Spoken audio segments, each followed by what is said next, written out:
भाव प्रसवत्पने क्षेत्रेण पवित्रेण सूर्य सरस्मी तो केसरी उठाउनु त नानी पल्टेछ फेरि बाँकी पनि पल्टिन्छ नि ओम पवित्र यस्तो वैष्णव सवितोर बाप प्रसवत्पने क्षेत्रेण सन्नो देवी र विष्ट आफू भन्छु त्यही सन्यो र विश्वमन्तु नाम तुलसी फुल राख्नु अब तुलसी सम्म तिल राख्नु तुलसी सम्बन्धको सम्बन्ध ओम सरस्वती लक्ष्मी चपत्ना नवरात्रि पार्श्व नक्षत्र रूपम सुनिवात्तम सुनि कान ममै कान्छम अपवित्र पवित्र वा ल त्यो जलले वरिपरि छाप्दिनु अपवित्र पवित्र वा सर्वावस्था त्यो यसमरेत पुण्डिका सन्तृष्टि नानी एउटा टपरीमा त्यो कलश राख्नु पर्यो नयाँ कलश टपरीमा चामल राखेर दियोलाई ठिक्क छ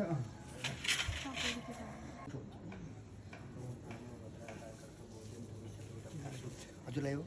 देवानां भद्रा सुमतिरियत देवानां सात्रिविनने वर्तताम वयं देवानायो प्रतिरं दिवसे ताम्पुरानि विनामे में वयं भगवतच्छमस्त्री धम्म अरे मानं वरुणं शोभमस्मिना सरस्वतीना शुभगामस्कर तन्नो वातो मयो वातु वेक जगन् तन्माता पृथ्वी तत्पिता देव तद्ग्रावाण शोभसुतो मयो तदशिना तन्दिखेम तन्दिख्यायवम ओम तमिशान गंगत तुमजेनिनो सेमें गानो यथावेद संसृत पायरत सुते स्वतिनेन्द्र वृद्ध सर्वाः स्वतिनपोघा विश्ववेदाः स्वतिनकाचारिष्टनेमि स्वतिनो बृहस्पतिर् ददातु ओं बृहदस्वामरुत पृष्णिमातर शुभं जावानो विदधै कुजाग्मय अग्निजिह्वा मनवाशूरचक्षसो विशेनो देवाः सामान्य ओं भद्रं कणेवि शृणुयाम देवाः भद्रं पश्येमाचिरजत्रा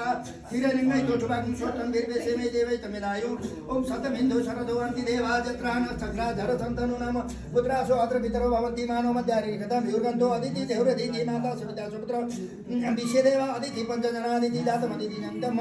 ओम देव शांति अंतरिक्ष शांति पृथ्वी शांति आप शांति ओकरे शांति वनस्पति शांति विषयदेव शांति ब्रह्म शांति सर्वं शांति शांति रेव शांति सामा शांति शांति रेदि ओम गणानान्त्वा गणपतिं नमामि प्रियानान्त्वा प्रियपतिं नमामि निधीनान्त्वा निधिपतिं नमामि वसोममामजनि गर्भधमान् त्वमजासि गर्भम् ओम अम्बे अम्बिके अम्बालिके नमामि ससत सुभद्रिकां बिलवासिन्मा ओम शुभम मंगलमूर्तये नमः गणेशजीलाई नमस्कार गर्नु इष्ट देवता पनि आफ्ना इष्ट देवता कुल देवता पनि आफ्ना कुल देवता यो द्वारका देवता द्वार देवता पनि द्वार मातृभ्यो नमः श्रीमान गणाधिपतये नमः ओम वाणी हिरण्य सची पुरन्दर नमः मातृ विद्युतगण नमः गृहे वास्तु देवताभ्यो नमः ल फूल अक्षता चढाइदिनु दुबो चढाइदिनु गणेशलाई यहाँ ओम अविघ्नम अस्तु निर्विघ्न होस् भनेर हाम्रो यो गृह प्रवेशदेखिको पछिको कामहरू सबै निर्विघ्नता पूर्वक सम्पादन होस् भनेर चढाइदिनु ल अब दियो कन्याले समाउन पर्छ ल अर्थ पूजितो सुरासुरे सर्वविघ्न हरस्तस्मै गणाधिपते नमः शुभम मङ्गलमूर्तये नमः गणेशाम्बिकाभ्यां नमः अस्माकं वरदो भव अस्माकं वरदा भवन्तु ल अब कन्यालाई टिको यसो झिकेर लगाइदिनु ल चन्दन टिको लगाइदिनु शीर्षते लक्ष्मीश्चपत्नावरात्रे पार्श्वे नक्षत्राणि रूपम शून्यव्यात्तम शून्य खान ममै खान सर्वमै खान ल चन्दन अहिले यतै राखिदिनु हात धुनु ल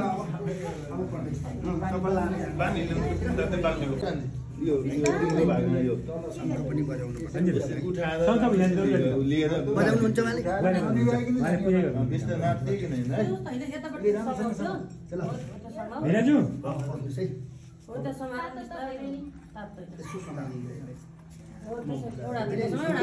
एउटाले तल सम्हाल बिस्तार नहल्लाइकिन है बिस्तारै शङ्खमा बजाउँछु ठिक अर्को कन्याले लिन्छ ल तिमीले त्यो कलश लिएन नि गणेश बुवाले समाउनुहोस् बुवा गणेश यो डाली चाहिँ बाबुले समाउनुहोस्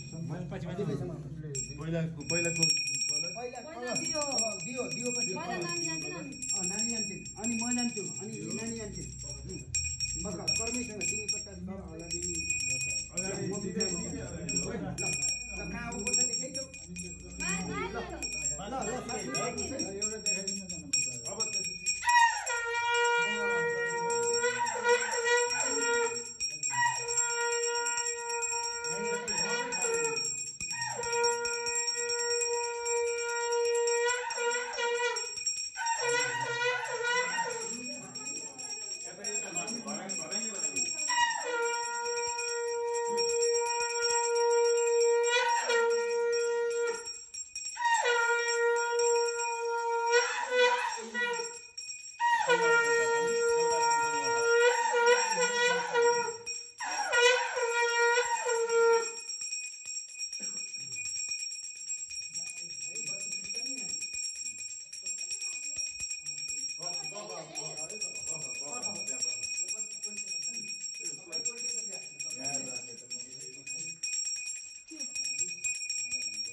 यस्तो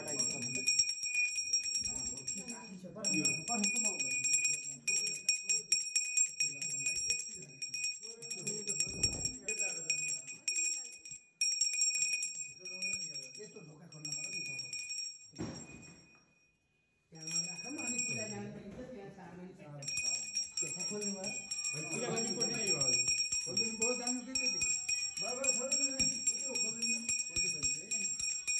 त्यहाँ मिलाएको छ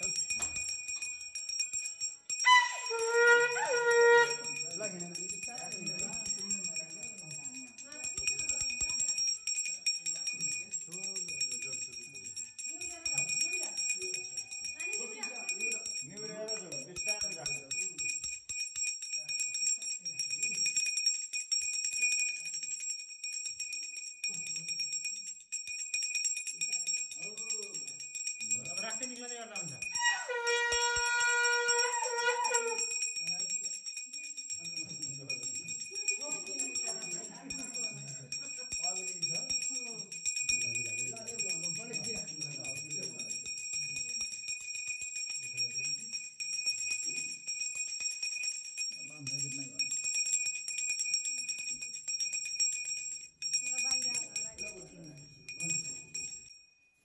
सबैको सामान छाडियो अलिअलि छरियो उनीहरुले छाडियो कि नले छाडियो हुन्छ जसले छरे नि त्यहाँ पुग्नु पर्यो त्यही उन्नतिको टाढै छु म अब आउँदाखेरि 4-5 बज्छ बेलुका हजुर बस्नुहुन्छ र त्यहाँ रहेको हुन्छ अब कलियुग द्वापर युगमा गएर रगतमा रहेको हुन्छ कलियुगमा गएर मनुष्यको प्राण चाहिँ अन्नमा रहेको हुन्छ त्यसै हुनाले एकैछिन अन्न त्याग्यो भने